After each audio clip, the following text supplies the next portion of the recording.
Welcome to this week's edition of Ask an MS Expert. I'm John Strum, and I'm the host of the Real Talk MS podcast.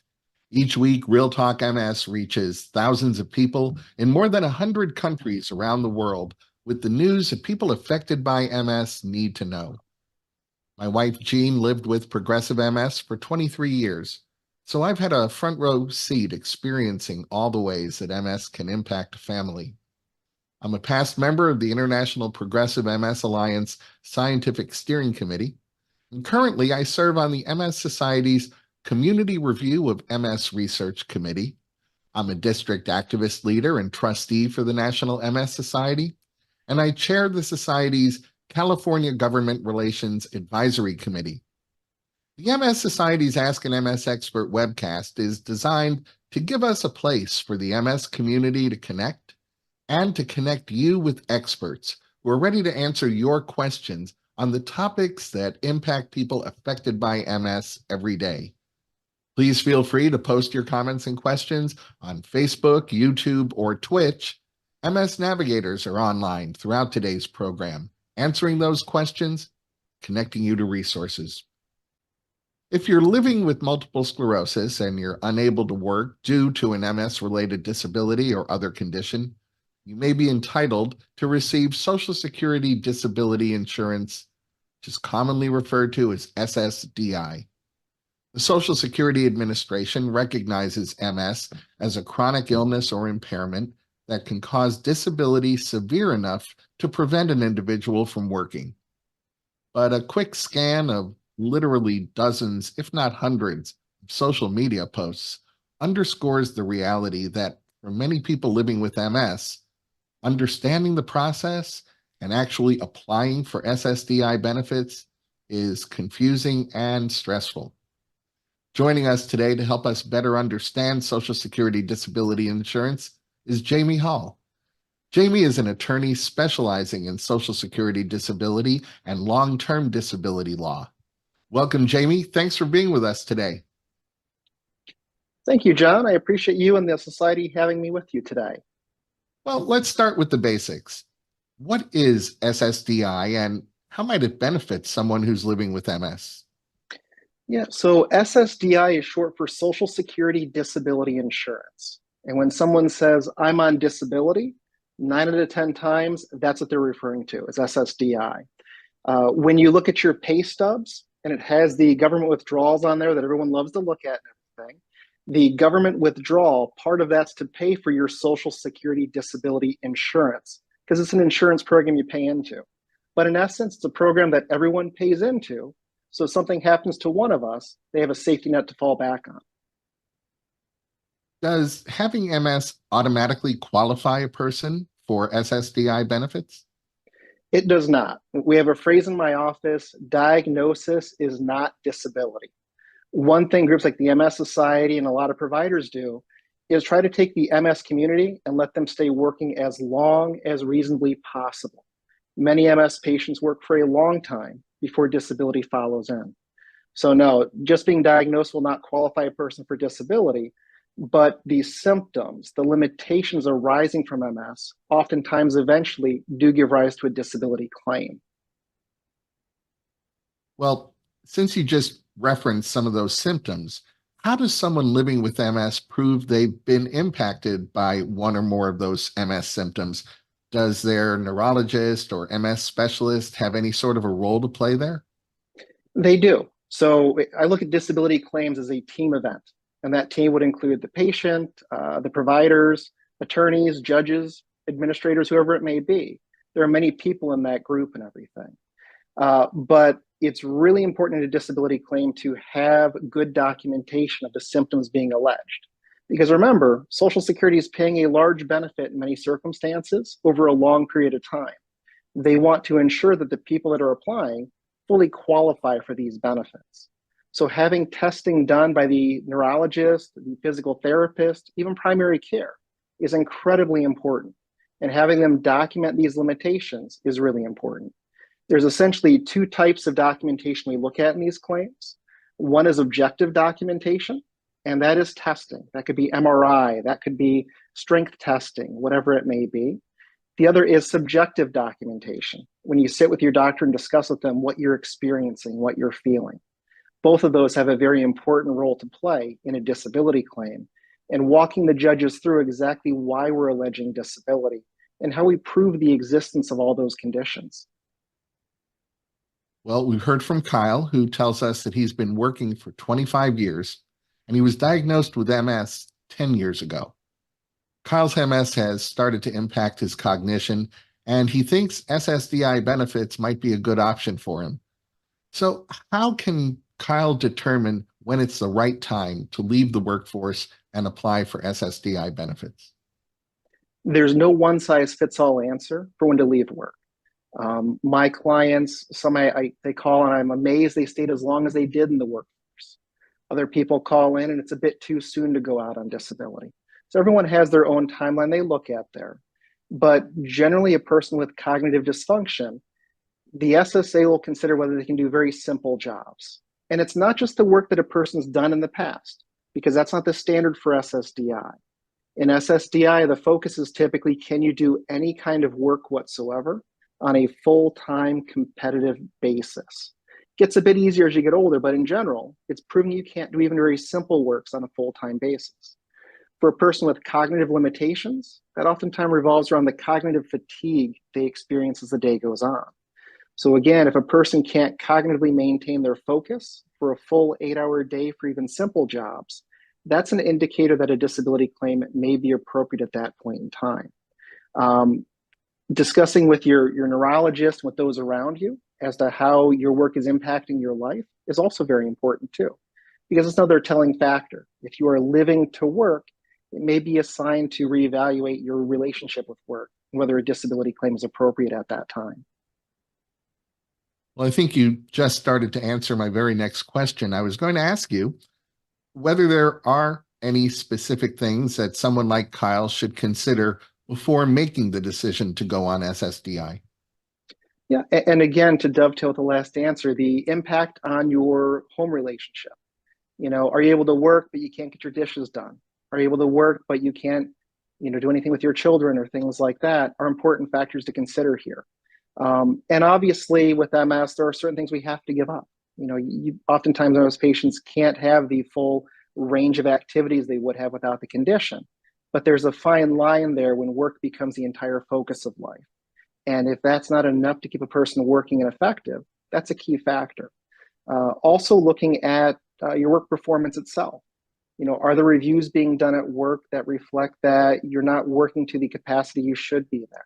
Is there frustration from supervisors, coworkers, whatever it may be, that reflect that you're simply not cognitively capable of doing your past work is also important. You should also be considering, have you tried modifying your work, or have you tried,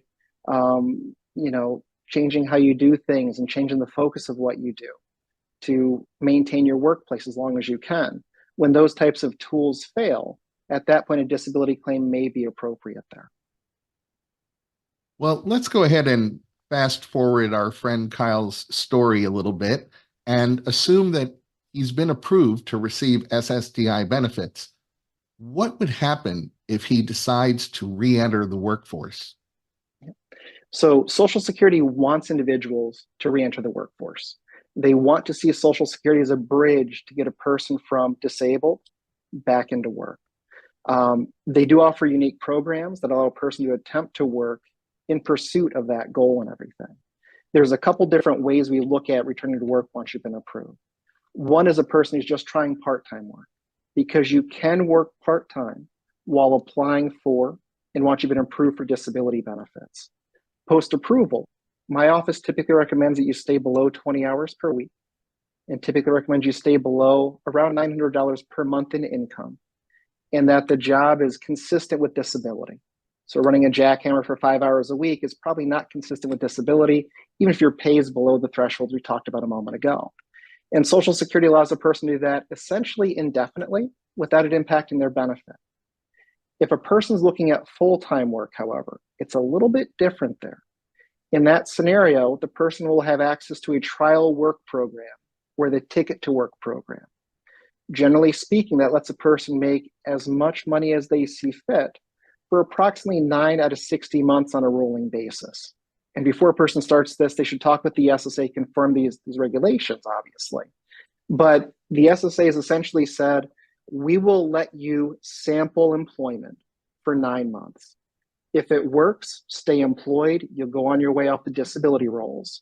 If it fails to work, you can jump back on disability, frankly, no questions asked. Now, you give up benefits during that 9-month period, but it is very nice for a person to be able to try it if they think that a new MS medication or a new therapy or recovery from a relapse will allow them to get back to work in a limited capacity there. It's also a very good tool if someone finds a modified job out there that's less physically aggressive than what they were doing before and want to attempt that to see if they can hold on that position as well. So long story short, people on disability can do work, whether it's part-time or full-time, but they should always get advice first because there are some challenges with doing so.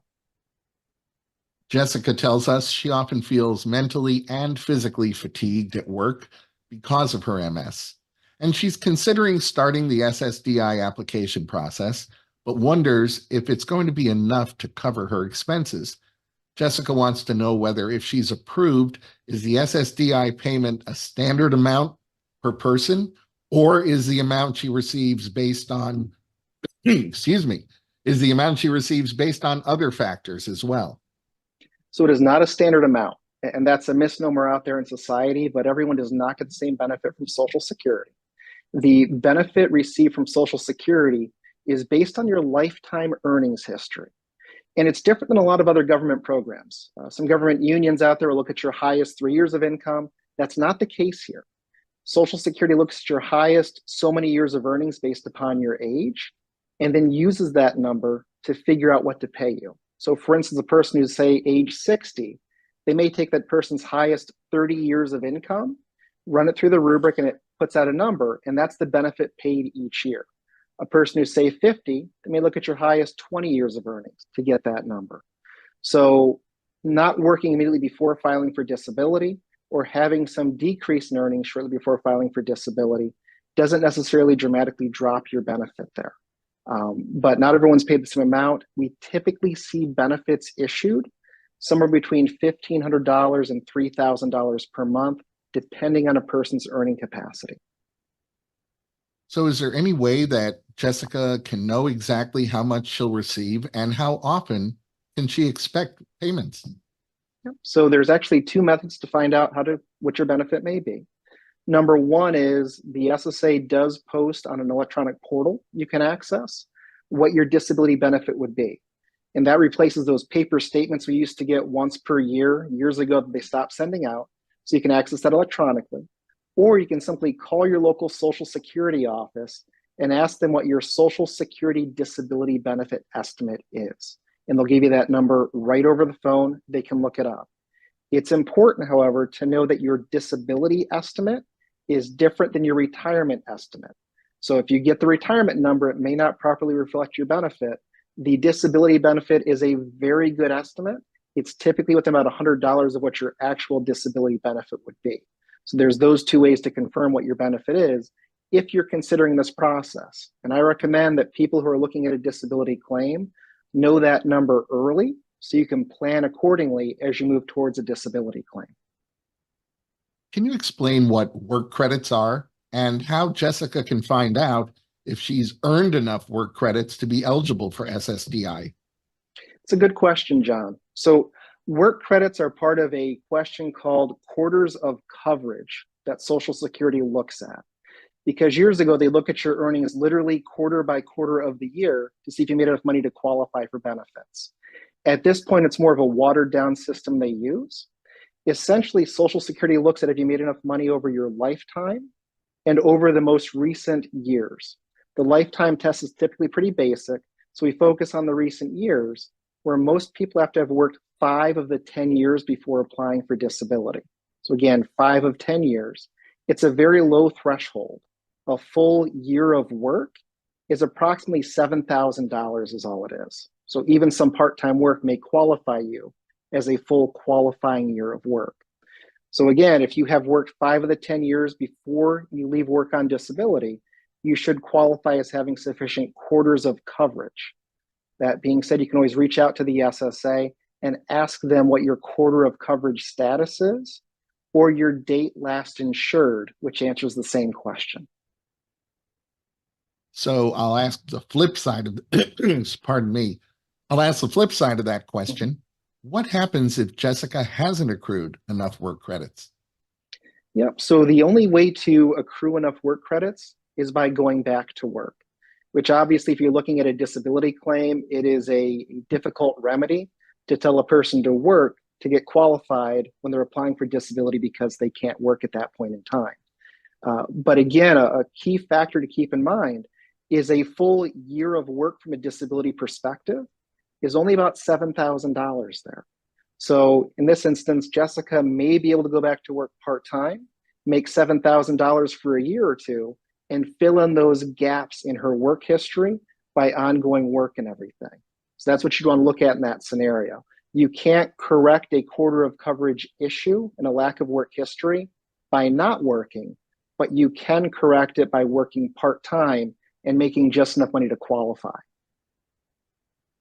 Do SSDI benefits and payment amounts vary from one state to another? They generally don't vary state to state under the SSDI program. There's a secondary program we'll talk about later called SSI. In that program, it does vary by state because different states will have a different additional benefit they'll pay in that federal system. But for SSDI, all benefits are paid out by the federal government based upon our payments into the system. So that does not vary state by state. In fact, I've had clients not only move across the country, but I've had them move out of the country. And in many scenarios, SSDI benefits are paid when a person leaves the country for retirement, whatever it may be in that scenario. We've all heard what sound like horror stories about the process of applying for SSDI benefits. Now, Alan tells us that he's experienced increasing physical struggles from the demands of his job, and there are difficulties that reasonable accommodation has not helped. He's decided to apply for SSDI, but wonders what, if any, will be the impact on his current work while he's actively going through this process. Yeah, and John, I don't want to minimize how challenging this process can be for an individual with MS who is looking at all the different changes they see in their world and has to look at a disability claim in addition to that as well. It's an incredibly challenging thing to look at here. That being said, when a person does choose to pursue disability, they cannot be working full-time and apply for disability.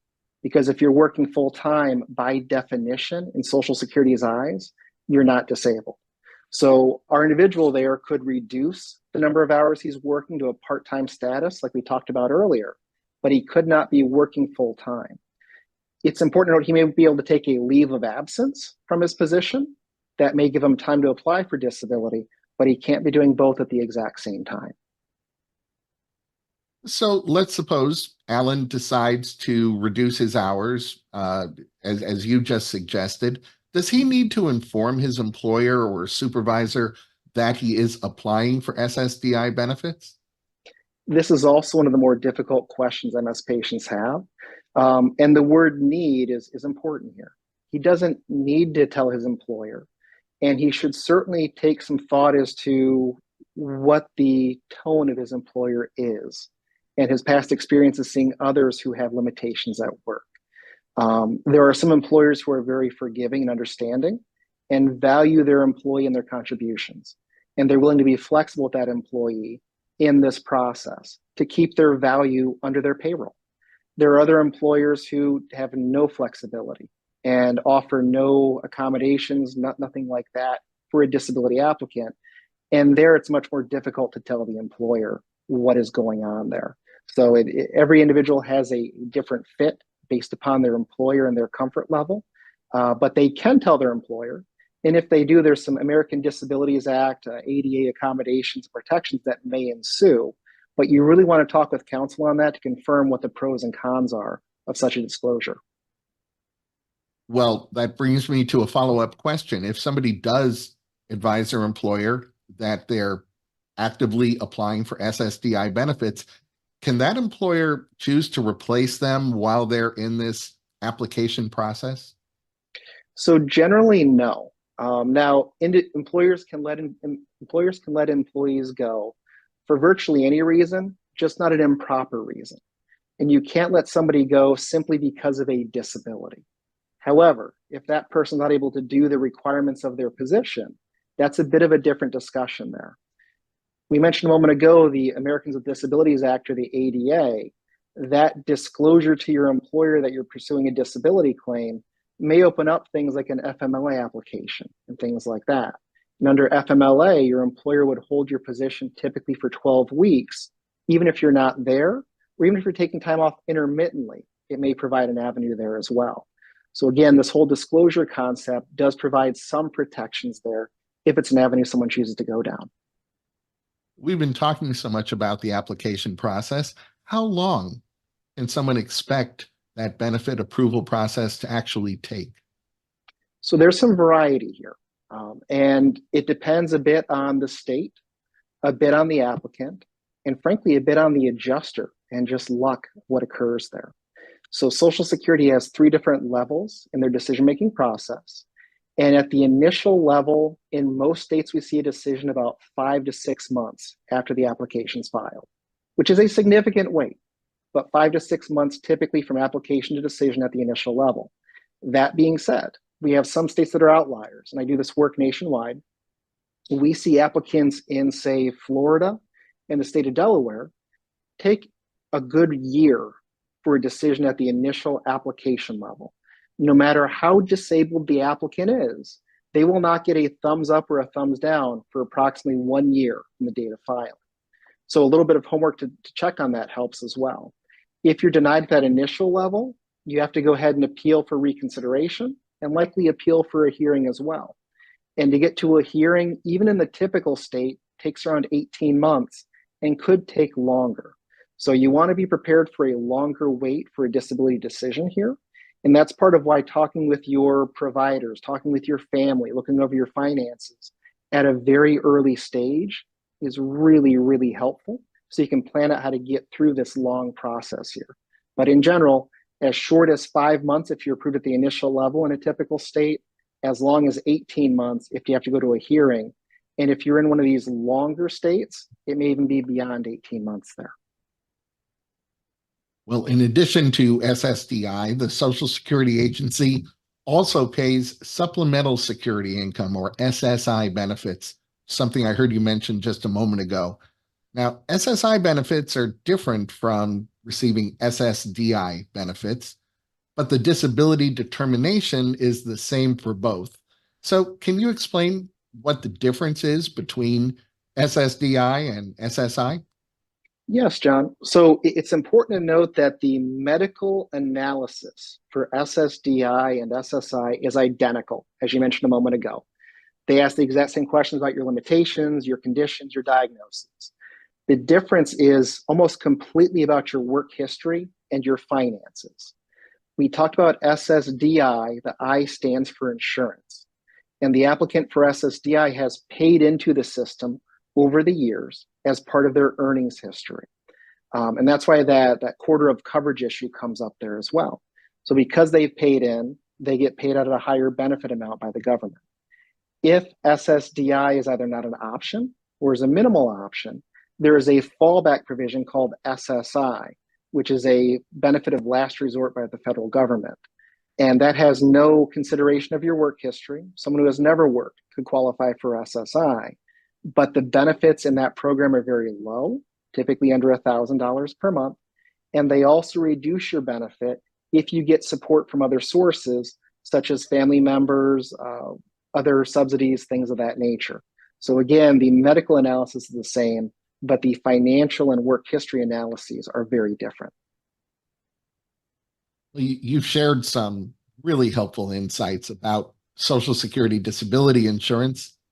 What would you say are the top 3 takeaways that you'd like our viewers to remember? Yeah, so number one, and we touch on this in some depth, only part-time work is allowed while you're applying for benefits. A person who's working full-time by definition is not disabled in the SSA's eyes and cannot qualify for disability. So if you're working part-time, you can still apply for disability benefits within certain limitations. Number two, as you mentioned earlier, pre-planning is really important in this scenario. Calling Social Security or going online to confirm your estimated benefit is really important, because knowing how much you're going to get helps you plan for how much you're going to get. And last but not least, Social Security disability insurance is not just cash benefits. It is cash benefits plus Medicare access, which is really important. We note all the different providers that these individuals often see. Thank you for sharing your expertise with us, Jamie. I think we've time to answer just a few more questions from our viewers. Raquel says she's considering applying for SSDI benefits and wants to know whether there's any impact on her children or other dependent family members that she should consider before deciding to apply. Yeah, John, and there are some impacts. They're typically a benefit as far as impacts go. Individuals who apply for and are approved for Social Security disability benefits also automatically get eligibility for their minor children. So if this individual has children below the age of 18, Social Security will pay an additional benefit on behalf of those children until they reach 18 and graduate high school. So when they look at the numbers as far as what their benefits is, there's an additive benefit to that on behalf of the children. We heard from Billy, who tells us he was just diagnosed with MS this past year, but he feels he can no longer work due to his MS-related vision issues. Is there a length of time after diagnosis that Billy has to wait before applying for SSDI benefits? So there's not a formal period of time, but you generally want to give it a little bit of time to make sure that your condition doesn't bounce back from the relapse and that your symptoms will last at least 12 months. Because Social Security's guidelines say they want to see your condition 12 months into when it begins. Now, obviously, we all know that MS lasts longer than 12 months at the present time, but they do want to see how long your condition is going to last at its current status. So typically, you want to give it a few months and see if your conditions stay at the same level and then pursue a disability application. Well, I want to thank everyone who submitted some great questions, and thank you, Jamie, for being with us today. Thank you, John. I appreciate everyone's time. Before we close, I want to remind you that the National MS Society's MS Navigator team is your best partner when it comes to connecting you to the very best information and resources on living with MS. You can reach an MS Navigator by phone, email, or through the Society's website by chat. And for information and resources on MS, please be sure to visit the Society's website. You'll find research updates and news, information on connection programs like self-help groups and MS Friends. You'll hear about ways that you can get involved, and you'll find out about upcoming events that are taking place near you. Remember, you can connect with the National MS Society and others affected by MS on Facebook, Instagram, Twitter, YouTube, and LinkedIn. And I hope you'll join me every week on Real Talk MS when I continue the conversation that we start here. You'll find the Real Talk MS podcast at realtalkms.com, Apple Podcasts, Google Podcasts, Spotify, Amazon Music, or wherever you find your favorite podcasts. I'd like to thank Jamie for joining us today. Please remember that a recording of this webcast will be available at the Society's website at nationalmssociety.org/MSExpert, as well as on Facebook and on YouTube. I hope you'll join us at this same time for next week's edition of Ask an MS Expert. You can always find our upcoming program topics on the National MS Society's website. And now I have a favor to ask each of you. Getting your feedback on today's webcast is important. So if you're watching on Facebook Live, you'll see a link to a survey pinned to the comments section. On YouTube, you'll find that link in the program description. And on Twitch, you can find that link in the chat. Completing the survey makes a real difference. The information you provide helps us continuously improve, and it helps shape future programs. The survey takes just 1 minute, so I hope you'll take a minute to fill it out. On behalf of Jamie Hall and the National MS Society, I want to thank you once again for joining us. Please stay safe and make healthy choices.